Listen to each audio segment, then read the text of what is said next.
बिस्मिल्लाहिर्रहमानिर्रहीम। अस्सलाम वालेकुम नाज़रीन, आप यूट्यूब चैनल देख रहे हैं। मैं इमरान खान हूँ। जब मैं ये वीलॉग रिकॉर्ड करवा रहा हूँ तो अभी DGISPR की एक प्रेस कॉन्फ्रेंस होगी, उसके ऊपर बाद में हम वीलॉग करेंगे। लेकिन इमरान खान साहब से ये तो चाहिए कि पूरी कौम को इमरान खान इकट्ठा करके दे, लेकिन ना तो इमरान खान को सामने आने देना है, ना उसकी आवाज़ सुनानी है, और ना उससे उसकी बहनों की, उसके लीडर्स की, पोलिटिकल पार्टी के लोगों की या उसके वकला की उससे मुलाकातें करवानी है।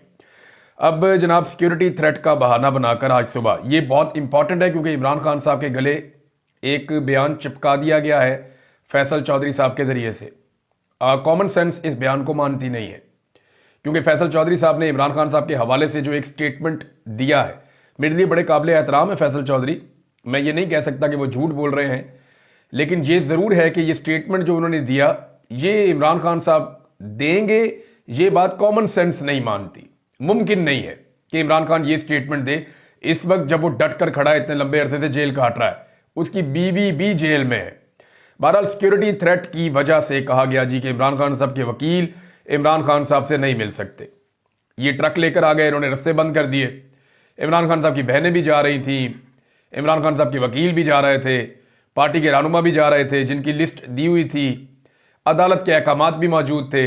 लेकिन फिर पाकिस्तान तहरीक इंसाफ कहती है कि एक कर्नल बैठा हुआ है जेल में और वो ये तय करता है कौन मिलेगा और कौन नहीं मिलेगा, और उसको ऊपर से अहकामात आते हैं मिलिट्री एस्टेब्लिशमेंट की जानिब से, और मरियम नवाज इसमें पूरी सहूलतकारी करती है अपनी पुलिस और जेल अमले के जरिए से। अब जनाब कहते हैं सिक्योरिटी थ्रेट है, ये वकील इमरान खान साहब से नहीं मिल सकते, सियासी क़यादत भी इमरान खान साहब से नहीं मिल सकती, जबकि इमरान खान साहब की बहनें जो बाहर सड़क पे ख्वार हो रही हैं वो भी नहीं मिल सकती। लेकिन फैसल चौधरी साहब को मिलवा दिया जाता है इमरान खान साहब से, और ये एक दिन पहले बाकायदा बता दिया जाता है। कुछ टाउट्स पहले से इंफॉर्म कर देते हैं कि फैसल चौधरी की मुलाकात होगी। हैरत इस बात पे नहीं है कि फैसल चौधरी जाके कैसे मिल लिए, हैरत इस बात पे है कि कुछ मिलिट्री एस्टेब्लिशमेंट के टाउट्स एक दिन पहले कैसे बता देते हैं कि कल किसी की मुलाकात नहीं होगी, सिर्फ फैसल चौधरी को मिलने दिया जाएगा, और फैसल चौधरी की बाद में मुलाकात हो भी जाती है। अब फैसल चौधरी साहब को यह सोचना चाहिए कि ऐसे में क्या उन्हें मिलना चाहिए। उन्हें तो चाहिए खुद से इनकार कर दें कि जनाब मिलिट्री टाउट्स मुझे जलील करवा रहे हैं, मेरा नाम पहले से ले लिया जाता है और मुझे जो है वो सिंगल आउट कर दिया जाता है, मेरी पार्टी में इज्जत क्या रहेगी, या पाकिस्तान तहरीक इंसाफ मुझे क्या समझेगी कि मैं एस्टेब्लिशमेंट की तरफ से खेल रहा हूं। तो उन्हें खुद इनकार कर देना चाहिए था मिलने से, लेकिन वो ये कहते हैं कि मैं इसलिए मिलता हूं कि चलो कोई तो बात बाहर आती है इमरान खान साहब के जरिए से। यानी मुलाकात के जरिए से बिल्कुल खामोशी तो नहीं है, कुछ तो बाहर आता है। अब वो जो बाहर आता है उसके ऊपर भी शक शुरू हो गया है कि क्या वाकई इमरान खान साहब ये बात कह सकते हैं। देखें, इमरान खान साहब ना ये सारे चेहरे पहचान रहे हैं, उन्हें बिल्कुल आइडिया है कि कौन किसकी मदद से जेल में मिलने के लिए आता है। अब इमरान खान साहब अगर अपने मौके पे कायम रहे तो फिर मुस्तकबिल में इमरान खान की सियासत में इन चेहरों का कोई हिस्सा या किरदार बाकी नहीं होगा, जितनी मुझे इमरान खान साहब की समझ है। अब इमरान खान साहब की बहन अलीमा खान, बाद में फैसल चौधरी साहब ने क्या कहा, बाहर आकर उन्होंने एक ऐसा अजीबोगरीब स्टेटमेंट दे दिया जिसको मेरी कॉमन सेंस ही नहीं मान रही कि ये इमरान खान साहब जेल में बैठकर कह सकते हैं। यानी स्टेटमेंट का लुब्बे लुबाब यह है, फैसल चौधरी साहब कहते हैं कि जो कौम फार्म 47 पर तकसीम थी उसे मोदी ने इकट्ठा कर दिया, या वो मोदी के खिलाफ इकट्ठी हो गई। ये है जनाब फैसल चौधरी साहब ने जो स्टेटमेंट दिया बाहर आकर कि जनाब इमरान खान ने कहा है जो कौम फार्म 47 पर तकसीम थी वो जनाब मोदी के खिलाफ मुत्तहिद हो गई है। ये फैसल चौधरी साहब ने दावा किया कि अंदर से इमरान खान साहब ने कहा है। देखिए, ये एस्टेब्लिशमेंट की ख्वाहिश तो हो सकती है कि इमरान खान सिंपल इतना स्टेटमेंट दे दे, लेकिन कॉमन सेंस इसको नहीं मानती। इमरान खान ने क्या कहा होगा मैं आपको बताता हूं, लेकिन पहले आप जरा ये देखिए कि अलीमा खान साहिबा उन्होंने क्या कहा। हमें मारना है, पीटना है, कत्ल करना है, जो करना है करें, गिरफ्तार करना है करें, हम यहीं खड़े हैं। ये मरियम नवाज के ऑर्डर पर चल रहे हैं, उसके शौक पूरे कर रहे हैं। मरियम नवाज ऐसा लगता है कोई ज़हनी तौर पे कोई मरीज है, ऐसा लगता है कि वो कोई सैडिस्ट माइंडसेट के साथ आई।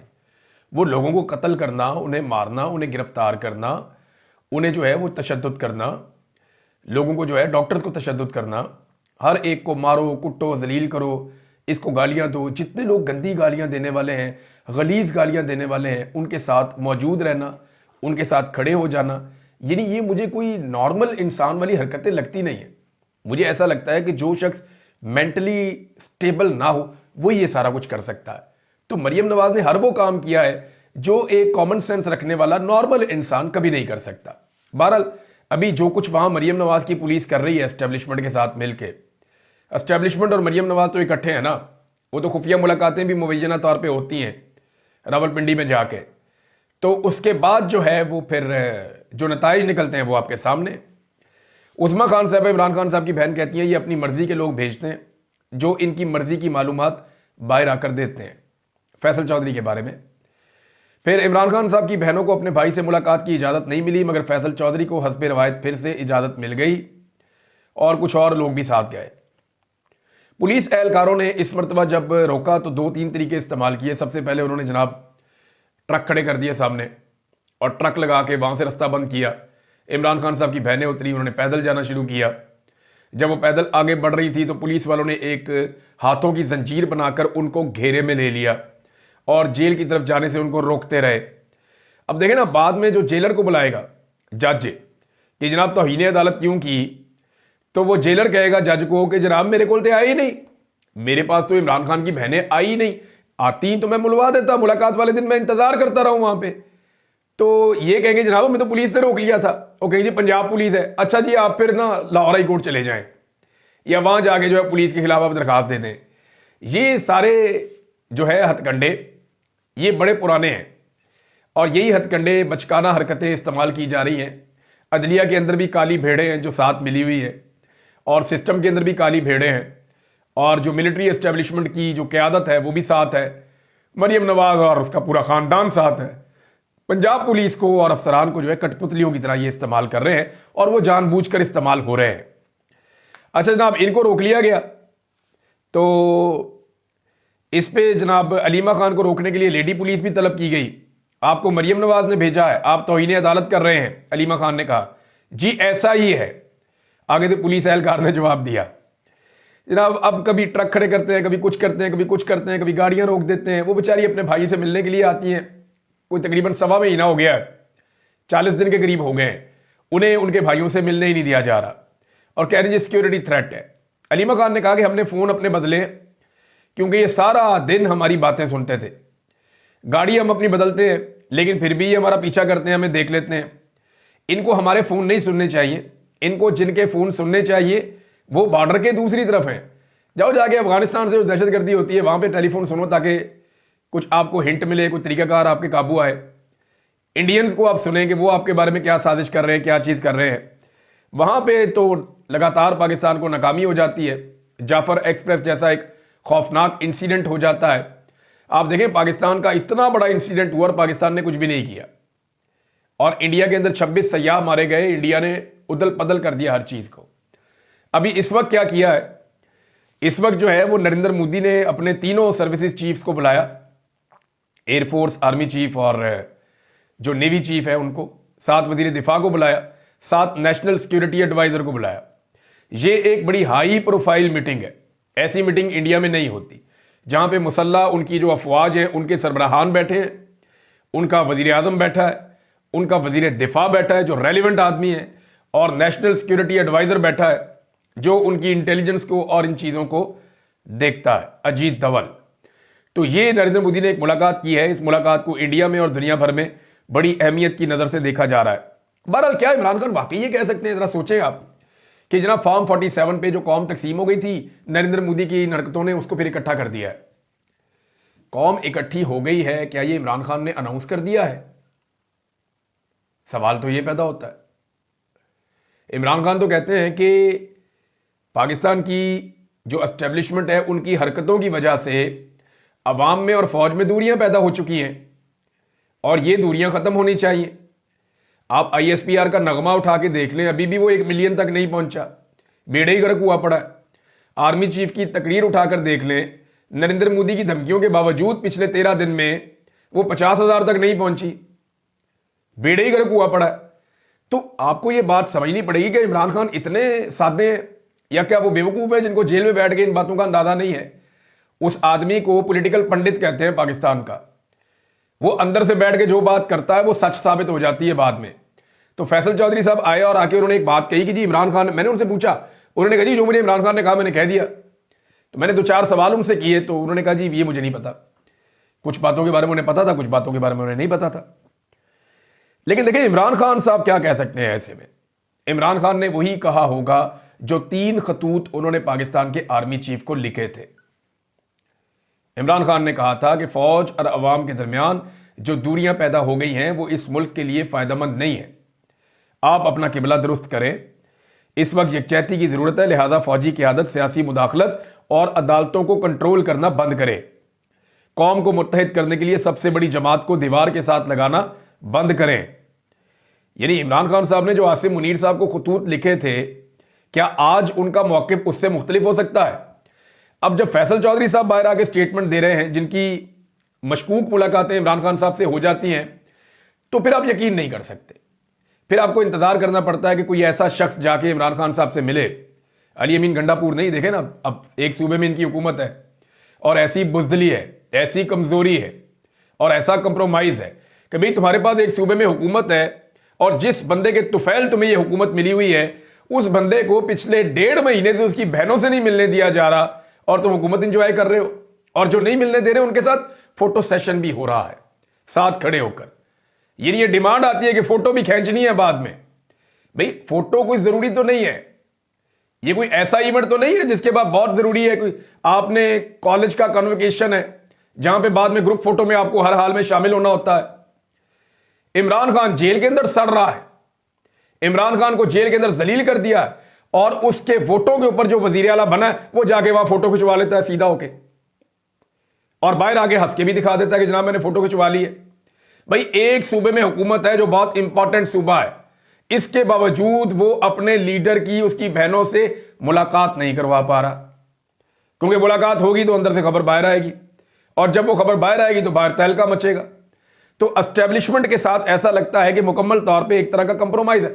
जो शख्स पहाड़ क्रॉस कर देता है स्पाइडरमैन बन के, वो शख्स अडियाला की दीवारें उसको रोक सकती हैं। यानी ये कैसे हो सकता है कि इमरान खान की मुलाकात ही ना हो, उसकी फैमिली से, उसके वकीलों से, उसकी बहनों से, उसके जो सियासी लीडर हैं उनके साथ मुलाकात ना हो? कैसे हो सकता है? ये सिर्फ ऐसे ही हो सकता है कि जो लोग जोर लगाने वाले हैं, जिनके पास कुछ थोड़ा इख्तियार बाकी है, वो लोग कंप्रोमाइज हो जाए। ऐसे ही हो सकता है, वरना ये नहीं हो सकता। इमरान खान साहब का जवाब यकीनन वही होगा कि जनाब इस वक्त भी होश के नाखून लें, कौम को इकट्ठा करने की जरूरत है, पीटीआई को और सबसे बड़े लीडर को दीवार के साथ लगाना बंद करें, ये गैर कानूनी हथकंडे और हरकतें बंद करें ताकि कौम इकट्ठी हो सके। यार ये जो फैसल चौधरी साहब ने जो इमरान खान साहब के नाम लेकर जो स्टेटमेंट चिपका दिया है पाकिस्तान के मीडिया पे, जिसे अब हेडलाइन बनाया जा रहा है, उससे बेहतर तो शेर अफजल मरवत ने स्टेटमेंट दे दिया। जरा शेर अफजल मरवत का आप स्टेटमेंट सुने ना। यानी शेर अफजल मरवत को आप कहते हैं ना कंप्रोमाइज है, या आप ये कहते हैं बहुत सारे लोग कि जनाब ये दूसरी तरफ से खेलता है, लेकिन मैं उसका एक स्टेटमेंट पढ़ रहा था तो शेर अफजल मरवत का स्टेटमेंट भी इस तरह का नहीं है। वो क्या कह रहे हैं? इमरान खान को एस्टेब्लिशमेंट की जरूरत नहीं है, अवाम इस वक्त इमरान खान और पीटीआई के पीछे खड़ी है।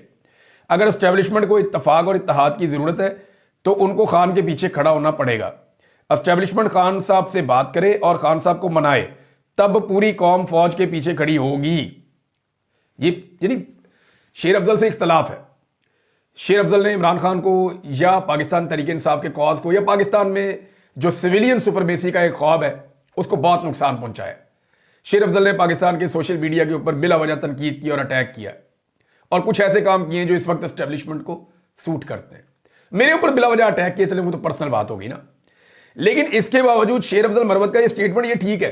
एस्टेब्लिशमेंट जाए इमरान खान को मनाए, उससे माफी मांगे, फिर कौम फौज के पीछे खड़ी होगी, वरना नहीं खड़ी होगी। ये शेर अफजल मरवत ने कहा है और अंदर बैठ के इमरान खान कह रहा है नहीं जी सारा इकट्ठा हो गया, सब ठीक हो गया, फार्म 47 को भूल जाओ। यानी फार्म 47 में जो हम तकसीम हो गए थे खत्म होगी, सारे गिले धुल गए, सारे शिकवे धुल गए। ये तो इमरान खान साहब ने अपना पिछले 2 साल का बयानिया बांट के रख दिया, इसका मतलब है फैसल चौधरी साहब के बकौल। तो फैसल चौधरी साहब ने स्टेटमेंट देने से पहले थोड़ा और रिफाइन करते, कोई डिफरेंट बात उनसे करवाई जाती या वो करते तो अलग बात थी, लेकिन मुझे नहीं लगता कि इमरान खान साहब ने ये बात ऐसे की होगी। जब तक इमरान खान साहब का खुद का कोई नया बयान नहीं आ जाता, जो उनका कोई काबिल एतबार साथी या उनकी बहन बाहर आकर नहीं दे देते, तब तक इमरान खान साहब के तमाम पुराने बयानात को ही दुरुस्त समझा जाएगा, चाहे वो आर्मी चीफ को लिखे हुए खतूत हो, चाहे उनके बाकी बयानात हों। नाजरीन, जो लोग ये कहते हैं ना कि इकट्ठा होना चाहिए कौम को, इस वक्त सबको ये बयान देना चाहिए, वो बयान देना चाहिए। वो जरा सनम जावेद के टॉर्चर के निशान देख लें, सोशल मीडिया के ऊपर मौजूद हैं। सनम जावेद को गिरफ्तार करते हुए शहजादी साहिबा को तस्कीन पहुंचाने के लिए पुलिस वालों ने इस तरीके से मैन हैंडल किया कि उन्हें तशद्दुद करते हुए गिरफ्तार किया, जिससे उन्हें चोटें लगी। चोटों के निशान जो है वो सोशल मीडिया के ऊपर गर्दिश कर रहे हैं, जो उनके हाथों और पांवों पे लगे हों। आप अंदाजा करें कि जब मरियम नवाज के होटल का एक दरवाजा टूटा था तो मुल्क में कोहराम मच गया था, क्योंकि ये लाडली है ना, सिस्टम की लाडली है, एस्टेब्लिशमेंट की लाडली है, इस निज़ाम की लाडली है। दूसरी तरफ जो सनम जावेद के साथ किया गया, आलिया हमजा के साथ किया गया, इमरान खान साहब की बहनों के साथ, उनकी बीवी के साथ, और बाकी जो कैद हैं खवातीन, यास्मीन राशिद, बाकी लोग, उनके साथ जो किया गया वो खवातीन नहीं है। इज्जत का म्यार इस मुल्क में सिर्फ यह है कि आपकी रगों में जरदारियों का या शरीफों का खून दौड़ना चाहिए। बाकी तो यहां इमरान खान की बहनें तो दूर की बात है, कायदे आजम की बहन की भी इज्जत नहीं थी। कायदे आजम की बहन को गालियां दी गई, उसे गद्दार डिक्लेयर किया गया, और किसने किया था? मिलिट्री एस्टेब्लिशमेंट ने किया था। आज भी वो यही कर रहे हैं, कल भी वो यही करते थे, आने वाले वक्त में भी वो यही करेंगे अगर आपने उन्हें ना रोका तो। इमरान खान साहब के केसेस भी नहीं लगने दिए जा रहे, यानी अब जजेरी चले गए। ये केस लगा हुआ था एक लाहौर हाई कोर्ट में, इमरान खान की जिना हाउस समेत 8 मुकदमात में जमानत। ये कोर्ट कमांडर हाउस है जी, जिना हाउस तो बाद में बनाई है। 8 मुकदमात में जमानत की दरखास्तों पर समाअत बगैर किसी कार्रवाई के मुलतवी। बेंच में मौजूद जज साहिबान की मसरूफियात की वजह से केस की कॉज लिस्ट कैंसिल कर दी गई। ये जनाब सूरत हाल है।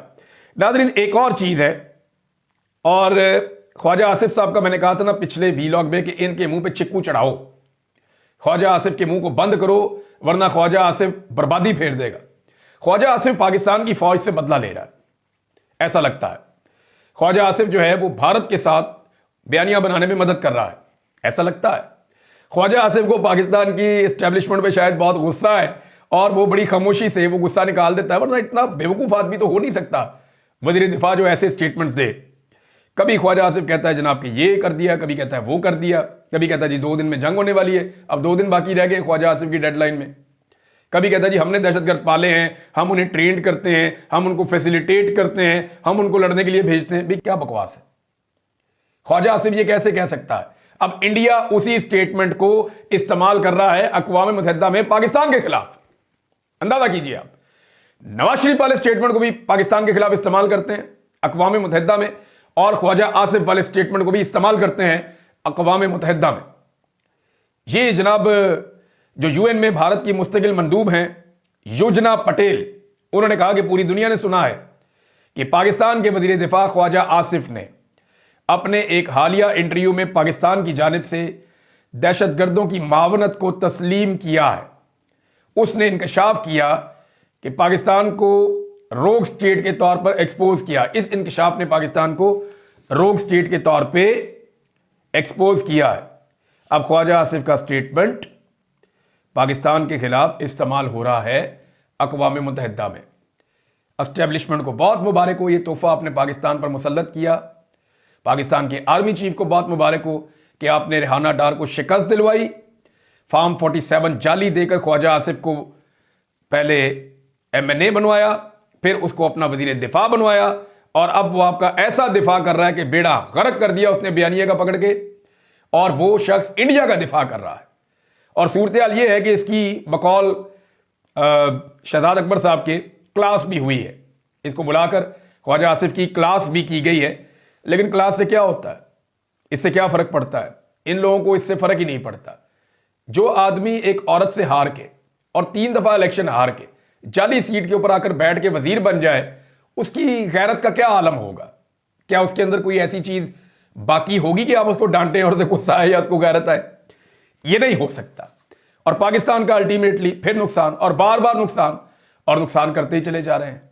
अब ख्वाजा आसिफ का इंस्टाग्राम बंद हुआ, इन्होंने रोला डाल दिया कि जनाब हमारे बयानिए की फतह हो गई, ख्वाजा आसिफ का जो इंस्टाग्राम अकाउंट है उसको इंडिया ने ब्लॉक करवा दिया, ये वो। और भाई खुदा का नाम है, पाकिस्तान में आपने पूरा का पूरा ट्विटर बंद कर दिया, ये किसके बयानिए की फतह है? फिर एक अकाउंट बंद होने पर अगर आपका बयानिया जीत गया है, तो लाखों करोड़ों अकाउंट्स को बंद करके फिर किसका बयानिया जीता पाकिस्तान में? बताइए ना, फिर किसका बयानिया जीता है? यानी हैरत की बात है, तनकीदी आवाजों को उनके पूरे खानदानों समेत सबके आपने अकाउंट्स बंद कर दिए पाकिस्तान में, बंद कर दिए सबके अकाउंट। वो बेचारे किसी की तनख्वाह आती थी, कोई बेचारा मेहनत मजदूरी करता था, किसी को थोड़े पैसे पड़े हुए थे, वो हर बंदे को इन्होंने अकाउंट बंद कर दिए लोगों के। डिटाई और बेशर्मी दे वो किसके बयानिए की फतह है कि जो तनकीद करे उसके अकाउंट ही बंद कर दो? किसके बयानिए की फतह है? तो ये मंजन किसी और को बेचिएगा। इरफान सिद्दीकी साहब कहते हैं कि जनाब भारत ने बगैर तहकीकात के जो है वो इल्ज़ाम लगा दिया है। 9 मई की तहकीकात आपने की है? बताएं किधर है, बताएं ना। इमरान खान ने तो कहा कि 9 मई और 26 नवंबर की तहकीकात करके जेआईटी बनाए और जुडिशल इंक्वायरी उसकी करवाएं। आपने की है? आपने भी बगैर तहकीकात के इल्जाम लगाए, मुकदमा दर्ज किए, लोगों को जेलों में डाला, कोई 1.5 लाख छापे आपने मार दिए, कोई 30,000 बंदा आपने गिरफ्तार कर लिया, लोगों को टॉर्चर कर करके उनके कारोबार आपने तबाह कर दिए बगैर तहकीकात के। इरफान सिद्दीकी साहब, ये आपने पाकिस्तानियों के साथ किया है। भारत कर रहा है तो दुश्मन मुल्क के साथ कर रहा है। आपने अपने मुल्क के लोगों के साथ ये किया है and you are equally responsible for this. अब तक के लिए इतना ही। अपना ख्याल रखिएगा, अपने चैनल का भी। अल्लाह हाफिज।